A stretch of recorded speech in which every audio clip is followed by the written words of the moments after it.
ಎಲ್ಲರಿಗೂ ನಮಸ್ಕಾರಗಳು. ಕೆಲವೊಂದು ವಸ್ತುಗಳನ್ನ ನಾವು ಇತರರಿಗೆ ನೇರವಾಗಿ ಅವರ ಕೈಗೆ ನೀಡಬಾರ್ದು. ಹಾಗೆ ನೀಡಿದಲ್ಲಿ ಮನೆಯ ಸಮೃದ್ಧಿ ಕಡಿಮೆಯಾಗುತ್ತೆ. ಹಾಗಾದ್ರೆ ಬನ್ನಿ, ಯಾವೆಲ್ಲ ವಸ್ತುಗಳನ್ನ ನಾವು ನೇರವಾಗಿ ನೀಡಬಾರ್ದು ಅನ್ನೋದನ್ನ ತಿಳಿಯೋಣ. ಜ್ಯೋತಿಷ್ಯ ಮತ್ತು ವಾಸ್ತು ಪ್ರಕಾರ ದೈನಂದಿನ ಜೀವನದಲ್ಲಿ ಕೆಲವು ವಸ್ತುಗಳನ್ನ ನೇರವಾಗಿ ಕೈಗೆ ನೀಡುವುದು ಮನೆಯ ಸುಖ ಸಮೃದ್ಧಿಗೆ ಅಡ್ಡಿಯಾಗಬಹುದು.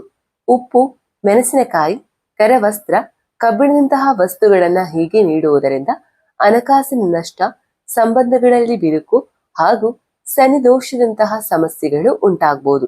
ಇವುಗಳನ್ನ ನೀಡುವಾಗ ಮಧ್ಯದಲ್ಲಿ ಪಾತ್ರೆ ಬಳಸಲು ಸಲಹೆಯನ್ನ ನೀಡಲಾಗುತ್ತೆ. ಜ್ಯೋತಿಷ್ಯ ಶಾಸ್ತ್ರ ಮತ್ತು ಧರ್ಮ ಗ್ರಂಥಗಳ ಪ್ರಕಾರ ದೈನಂದಿನ ಜೀವನದಲ್ಲಿ ನಾವು ಮಾಡುವ ಕೆಲವು ಸಣ್ಣ ಪುಟ್ಟ ತಪ್ಪುಗಳು ಮನೆಯ ಸುಖ ಸಮೃದ್ಧಿಯ ಮೇಲೆ ಭಾರಿ ಪರಿಣಾಮವನ್ನ ಬೀರುತ್ತೆ.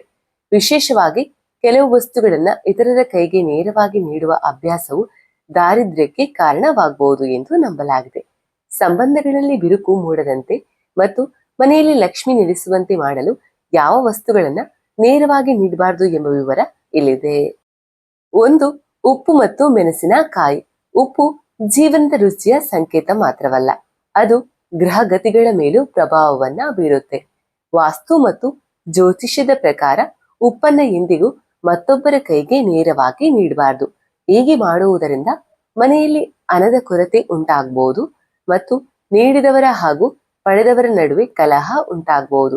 ಅದೇ ರೀತಿ ಮೆಣಸಿನಕಾಯಿಯನ್ನ ನೇರವಾಗಿ ನೀಡುವುದರಿಂದ ಸಂಬಂಧಗಳಲ್ಲಿ ಕಹಿ ಅಥವಾ ಖಾರ ಉಂಟಾಗಿ ಮನಸ್ತಾಪಗಳು ಹೆಚ್ಚಾಗುತ್ತೆ ಎಂದು ಹೇಳಲಾಗುತ್ತೆ. ಆದ್ದರಿಂದ ಇವುಗಳನ್ನು ನೀಡುವಾಗ ಪಾತ್ರೆಯಲ್ಲಿ ಅಥವಾ ಟೇಬಲ್ ಮೇಲೆ ಇಟ್ಟು ಬಿಡುವುದು ಉತ್ತಮ. 2. ಕರವಸ್ತ್ರ ನೀಡುವ ಅಭ್ಯಾಸದ ಬಗ್ಗೆ ಎಚ್ಚರ. ಸಾಮಾನ್ಯವಾಗಿ ಮನೆಯಿಂದ ಹೊರ ಹೋಗುವಾಗ ಪತ್ನಿಯರು ಪತಿಯ ಕೈಗೆ ಕರವಸ್ತ್ರವನ್ನ ಅಂದ್ರೆ ಹ್ಯಾಂಡ್ ಕರ್ಚೀಫ್ ಅನ್ನ ನೀಡುವ ಅಭ್ಯಾಸವನ್ನ ಹೊಂದಿರ್ತಾರೆ. ಆದ್ರೆ ಜ್ಯೋತಿಷ್ಯ ಶಾಸ್ತ್ರದ ಪ್ರಕಾರ ಕರವಸ್ತ್ರವನ್ನ ಮತ್ತೊಬ್ಬರ ಕೈಗೆ ನೀಡುವುದು ಅಥವಾ ಇತರರ ಕರವಸ್ತ್ರವನ್ನ ನಾವು ಬಳಸುವುದು ಅಶುಭ. ಇದು ವ್ಯಕ್ತಿಯ ಜೀವನದಲ್ಲಿ ಮಾನಸಿಕ ಒತ್ತಡವನ್ನ ಹೆಚ್ಚಿಸುವುದಲ್ಲದೆ ಪ್ರಗತಿಗೆ ಅಡೆತಡೆಗಳನ್ನ ಉಂಟು ಮಾಡುತ್ತೆ. ಹಳೆಯ ನಂಬಿಕೆಗಳ ಪ್ರಕಾರ ಇದು ಆತ್ಮೀಯರ ನಡುವೆ ದೂರವನ್ನು ಸೃಷ್ಟಿಸುವ ಸಾಧ್ಯತೆ ಕೂಡ ಹೆಚ್ಚು. 3. ಶನಿ ದೋಷಕ್ಕೆ ಕಾರಣವಾಗಬಹುದು ಕಬ್ಬಿಣ. ಶಾಸ್ತ್ರಗಳ ಪ್ರಕಾರ ಕಬ್ಬಿಣದ ವಸ್ತುಗಳನ್ನ ಶನಿ ದೇವರಿಗೆ ಪ್ರಿಯವಾದ ಲೋಹವೆಂದು ಪರಿಗಣಿಸಲಾಗುತ್ತೆ. ಕಬ್ಬಿಣದ ವಸ್ತುಗಳನ್ನ ದಾನವಾಗಿ ನೀಡಬಹುದು ಅಥವಾ ಕೊಳ್ಳಬಹುದು. ಆದ್ರೆ ಯಾರಿಗಾದ್ರೂ ನೇರವಾಗಿ ಕೈಯಿಂದ ಕೈಗೆ ನೀಡುವುದು ಶನಿ ದೋಷಕ್ಕೆ ಕಾರಣವಾಗಬಹುದು ಎನ್ನುವ ನಂಬಿಕೆ ಇದೆ. ಕಬ್ಬಿಣದ ವಸ್ತುಗಳನ್ನ ಈ ರೀತಿ ವಿನಿಮಯದ ಮಾಡಿಕೊಳ್ಳುವುದರಿಂದ ಹಣಕಾಸಿನ ನಷ್ಟ ಮತ್ತು ಅನಾರೋಗ್ಯದ ಸಮಸ್ಯೆಗಳು ಕಾಡಬಹುದು. 4. ಸಮೃದ್ಧಿಗಾಗಿ ಪಾಲಿಸಬೇಕಾದ ನಿಯಮಗಳು. ಜೀವನದಲ್ಲಿ ಸಕಾರಾತ್ಮಕ ಶಕ್ತಿಗಳನ್ನ ಉಳಿಸಿಕೊಳ್ಳಲು ಈ ಮೇಲೆ ತಿಳಿಸಿದ ವಸ್ತುಗಳನ್ನ ನೀಡುವಾಗ ಕೆಳಗೆ ಇಟ್ಟು ನೀಡುವುದು ಅಥವಾ ಮಧ್ಯದಲ್ಲಿ ಒಂದು ತಟ್ಟೆಯನ್ನ ಬಳಸುವುದು ಸೂಕ್ತ.